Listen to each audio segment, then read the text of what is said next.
राजेंद्र जी भाई साहब, अनिल जी और प्रकाश जी का भी मैं और राजेंद्र जी गौर माफ़ी चाहूँगी, मैं व्यक्तिशः आप सबको संबोधित नहीं कर पाई, माफ़ी चाहूँगी। समस्त मनसान मंचासीन अतिथियों को मैं हृदय से प्रणाम करती हूँ। साथियों, मैं आश्चर्यचकित हूँ कि राजस्थान के पश्चिमी भूभाग में उस रेगिस्तानी घोड़ों से हजारों किलोमीटर दूर यहाँ इस समुद्र तट पर वनों और पर्वतों से आच्छादित विभिन्न भौगोलिक, भाषाई, जातीय, सामाजिक, सांस्कृतिक और व्यावसायिक तमाम चुनौतियों को स्वीकार करते हुए आप लोगों ने अपनी संस्कृति को अक्षुण्ण बनाए रखा और अपने आप को सफलता से यहाँ स्थापित किया। अपनी जन्मभूमि और अपनी कर्मभूमि दोनों को सम्मान देते हुए आप यहाँ पे निरंतर निष्ठा से प्रगतिशीलता की ओर बढ़ रहे हैं। मैं इस हेतु आप सब इस हेतु प्रशंसा योग्य हैं। मैं अपनी बात शुरू करूंगी रामायण से। जब हम संगठन की बात करते हैं तो रामायण से बड़ा उदाहरण हमें इतिहास में देखने नहीं मिलता और मेरे हृदय के बहुत करीब है ये ग्रंथ, इसीलिए मैं रामायण से अपनी बात शुरू करूंगी। भगवान राम ने जब राम सेतु के लिए बड़े निराश थे, जबकि कैसे रावण से युद्ध जीता जाएगा, और वो शुरू होते हैं और वो जो समुद्र उनको पार करना था, आप सभी परिचित हैं इस घटना से, इस प्रसंग से, और बड़े निराश होते हैं। तो पूरी वानर सेना एक साथ जुट के अपने अपने सामर्थ्य और शक्ति से वहाँ पे उन्होंने राम सेतु का निर्माण किया और उसमें गिलहरी ने भी अपना योगदान दिया है। गिलहरी जो एक रेत का एक एक कण ले जाकर उसमें अपना योगदान दे रही थी और भगवान राम ने उसमें हाथ घुमाया, वो गिलहरी पे 2 धारे आंच में दृष्टिगत होती है। तो जो किंचित योगदान है उस समय, अगर वानर, हर वानर की जैसे मानव की अपनी अपनी क्षमता है, कोई समय दानी होता है, कोई धन दानी होता है, कोई शरीर से बलवान होता है, कोई बुद्धिमान होता है, तो सबकी अपनी अपनी क्षमता है। और इसीलिए भगवान जी भाई साहब ने अभी जब कहा, मेरा परिचय दिया, तो मैं अपने परिचय में सिर्फ एक लाइन कहूँगी, सभी लोग अपने अपने कार्य में सिद्धहस्त हैं।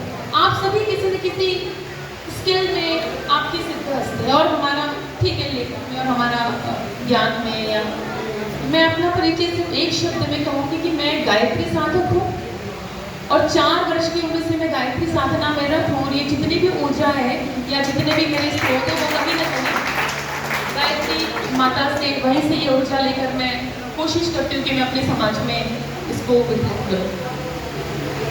बात चल रही थी राम सेतु की, तो राम सेतु ना वो राम सेतु होता, ना माता सीता वापस आती, ना राम को विजय प्राप्त होती, ना रावण का वध होता, ना ये पूरी रामायण होती, ना आज अयोध्या में राम मंदिर होती।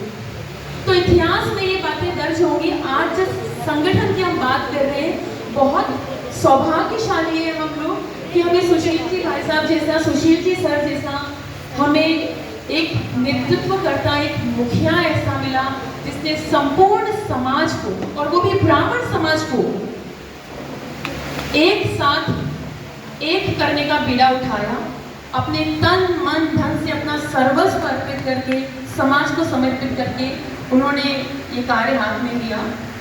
और मैं यहाँ दक्षिण की भूमि से समस्त मंचासीन अतिथियों और मातृशक्ति और समस्त विप्र बंधुओं की ओर से उन्हें श्रद्धा सुमन प्रेषित करती हूँ कि आपके हमारे पुण्य ऐसे कुछ फलित हुए होंगे, हम उस ब्राह्मण समाज के जो हमें ऐसा नेतृत्व करता, हमें भगवान ने हमें प्रदान किया। परशुराम कुंड की बात जब मैं उसमें शामिल तो नहीं थी, बट मैंने उसके बारे में सुना और उसके कुछ वीडियोस और फोटोज देखी। मेरा विप्रो फाउंडेशन से जुड़ने का एक बहुत बड़ा कारण ये भी है, और उसी दिन जिस दिन मैंने ये देखा, तभी मैंने ये निश्चय कर लिया था कि जब भी मुझे अवसर मिलेगा, मैं दक्षिण में जाकर भगवान तिरुपति के दर्शन करके आप सभी भूदेवों का आशीर्वाद लेके आपको अपने श्रद्धा सुमन अर्पित करूंगी कि इतनी सुंदर यात्रा आपने दक्षिण में, एक ऐतिहासिक यात्रा आपने संपन्न करवाई।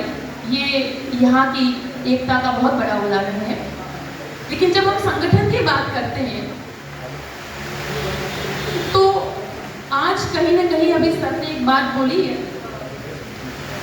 कि आपा आपा संस्कार भूले गया धीरे धीरे होले होले बोलने। एक्चुअली मारवाड़ से नहीं हूँ, मैं हूँ बागड़ से, डूंगरपुर डिस्ट्रिक्ट से। फिर भी तो हम अपने संस्कार, अपनी संस्कृति धीरे धीरे भूलते जा रहे हैं और इस वजह से लोग हमारा सम्मान नहीं कर रहे हैं। और मैं इसी बात को इन शब्दों में कहूँगी कि मैं यहाँ ये जो आप लोगों ने इतना अच्छा इसको टाइटल दिया, इतना अच्छा नामकरण किया है, ब्रह्म संस्कृति जागरण कार्यक्रम। ब्राह्मण को जगाने की आवश्यकता ही नहीं है, ब्राह्मण की संस्कृति, उस कल्चर को जगाने की आवश्यकता है।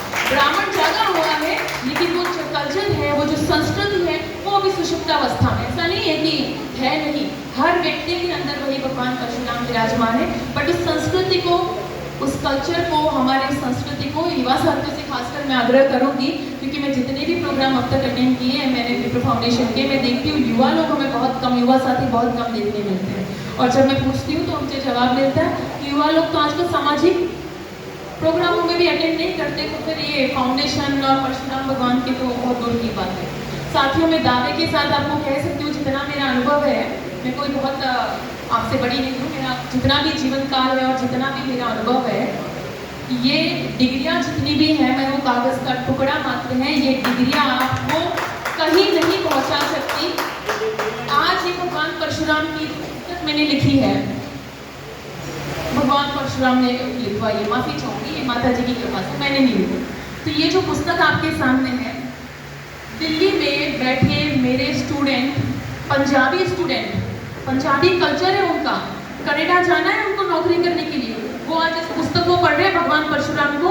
8000 बच्चे हमारे कॉलेज में हैं, उन बच्चों को पता है भगवान परशुराम कौन थे, हमारे ब्राह्मण बंधुओं को नहीं पता। हम क्या कर सकते हैं? मेरे पास जितना समय है मैं ये कर सकती हूँ कि जाकर आपसे निवेदन करें, ये पुस्तक लिखें, और जो भी हमसे काम हो सकता है तो भगवान परशुराम को जनता तक पहुँचाने के लिए, आप तक पहुँचाने के लिए वो हम कर सकते हैं। लेकिन दुनिया की कोई ताकत आपके अंदर ये भाव पैदा नहीं कर सकती। ये आपको आपके अंदर से सोचना होगा कि जिस तरह से राम और कृष्ण की कृपा के बिना हमारा काम नहीं चल सकता, भगवान परशुराम की कृपा के बिना हमारा बेड़ा पार नहीं हो सकता। शास्त्रों की बात करती हूँ तो एक छोटा सा वाक्य जो भगवान परशुराम को क्षत्रियों से जोड़ दिया गया है, जो कि पूर्णतया भ्रामक है, और इसको आधार संदर्भ ग्रंथ और शास्त्रों के तर्क के साथ में इस बात को इस पुस्तक में रखा गया। अगर आप पढ़ेंगे, मेरा निवेदन है आपसे, आप इसको जरूर पढ़ें, कि जब महाभारत हुई थी तो महाभारत काल में एक शब्द कहा गया था, दुष्टम शत्रम, संस्कृत शब्द है। आप सब तो संस्कृत की भूमि से आप सब विराजमान है यहाँ पे विद्वज्जन। दुष्टम शत्रम अर्थात दुष्ट क्षेत्रों का संहार करो।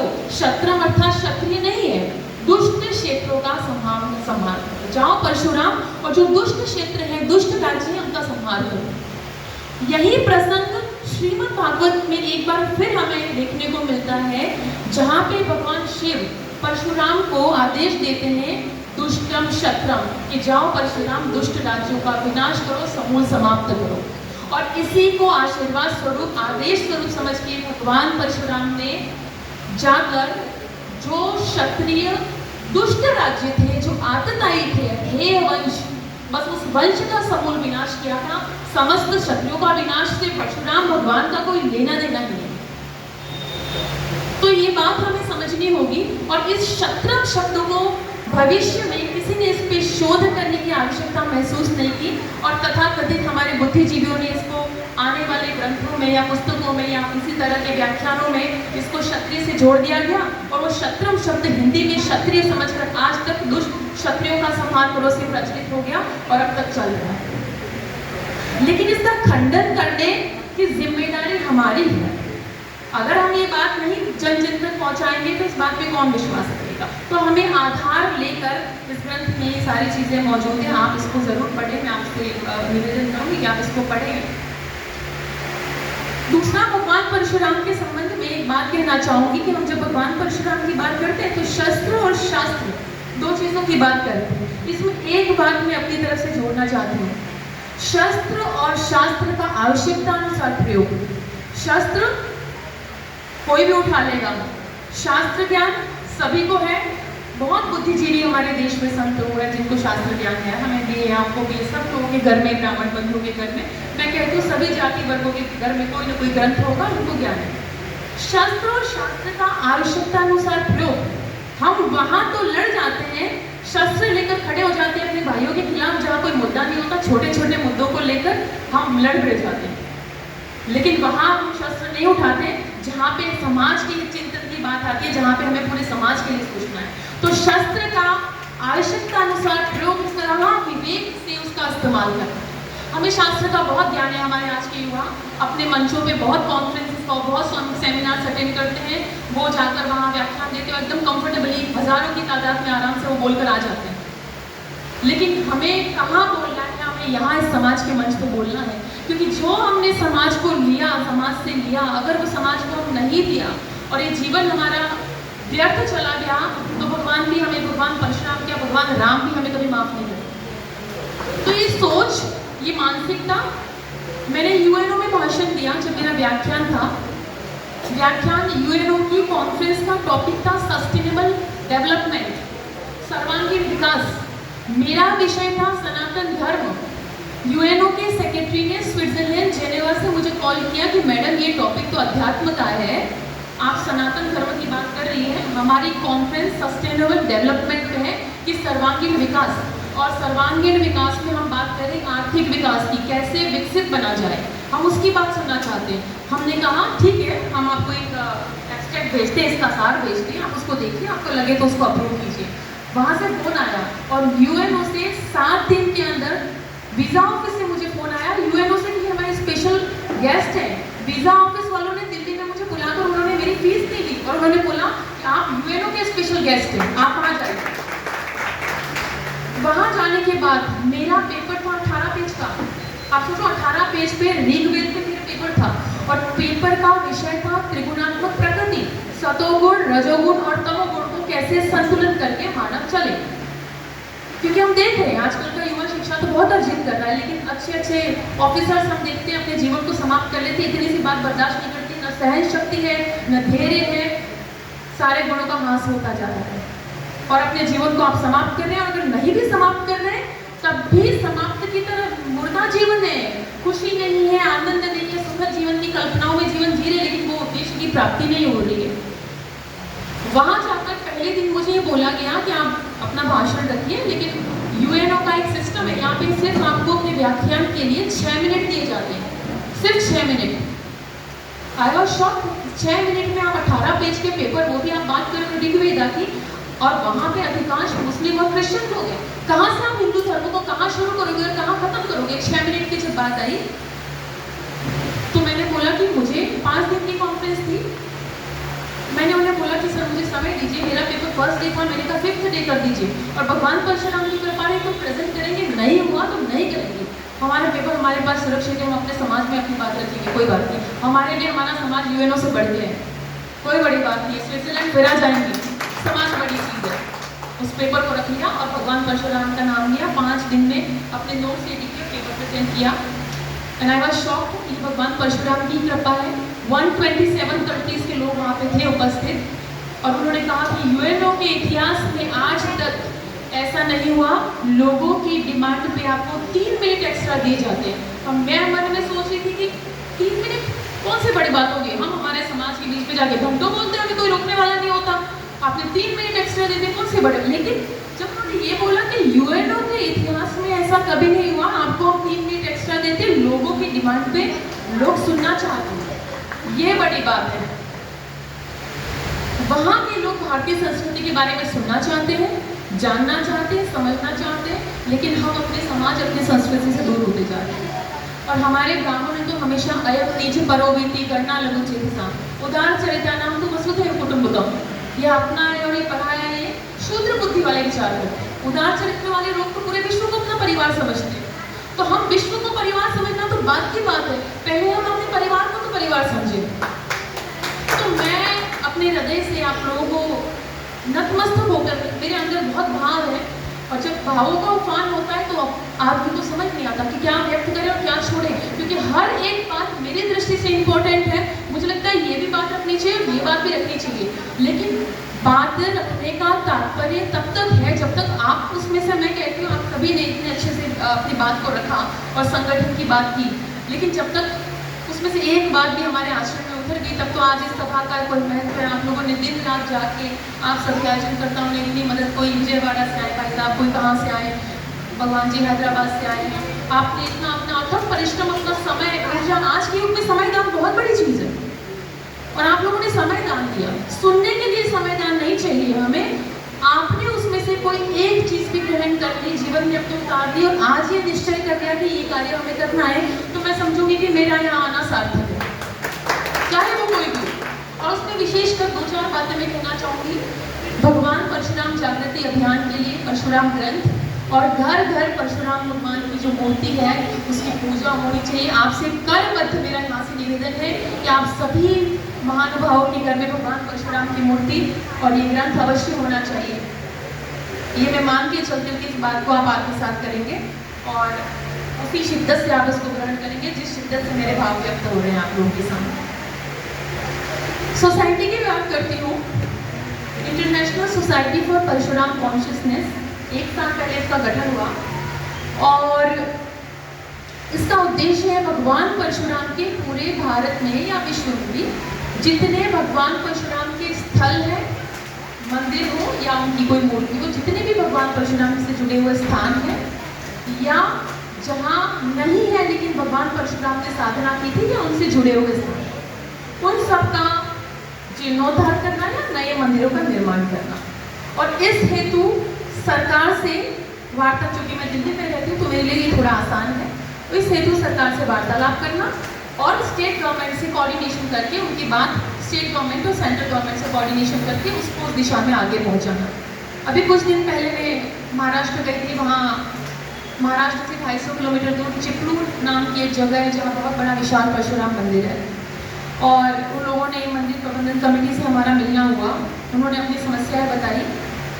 बहुत बड़ा सांस्कृतिक भवन वहाँ पे बन रहा था जिसके लिए सरकार ने 10 करोड़ सेंक्शन किए थे, लेकिन सरकार जब बदल गई, एकनाथ शिंदे जी की सरकार आई तो इनको 5 करोड़ तो आवंटित हो गए थे, 5 करोड़ इनको नहीं हुए थे। और वो भवन कंप्लीट है, इन्होंने नाम दिया था सांस्कृतिक भवन और इनका ये मानना था कि जितनी भी संत सभाएं होंगी यहाँ पे संत सभाएं होंगी और जब संत सभाएं नहीं होंगी तो इसको हम कोई भी कार्यक्रम आयोजित करके इसको हम इससे हमारी रेवेन्यू जनरेट होगी। अब वो भवन का काम कंप्लीट है, प्लास्टर हो चुका है, सिर्फ अंदर की फिनिशिंग और वो सब बाकी जो पेंडिंग पड़ा है, जो पिछले 5 साल से पेंडिंग है और बहुत विशाल भवन है।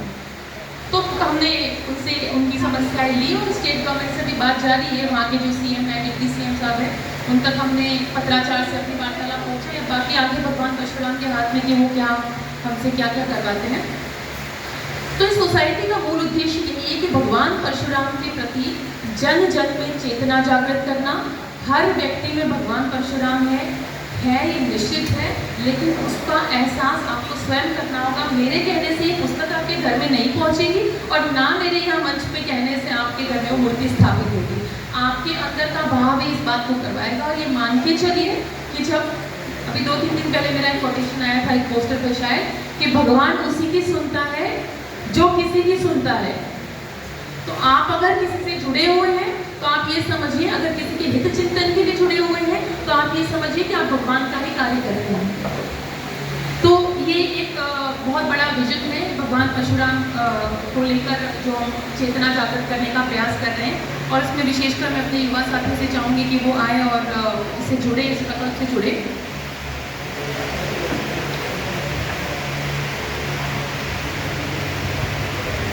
कुछ चीज़ें जो अभी भगवान जी भाई साहब ने बोली, उन्होंने मुझे सजेस्ट किया कि हम परशुराम चेतना के लिए हम परशुराम लीला का आयोजन करें। तो बहुत अच्छी बात है, इसको हम डायलॉग की तरह लिखवा के एक मंचन, जिस तरह से रामलीला का आयोजन होता है इस तरह से परशुराम लीला हम जगह जगह आयोजित करवाएं।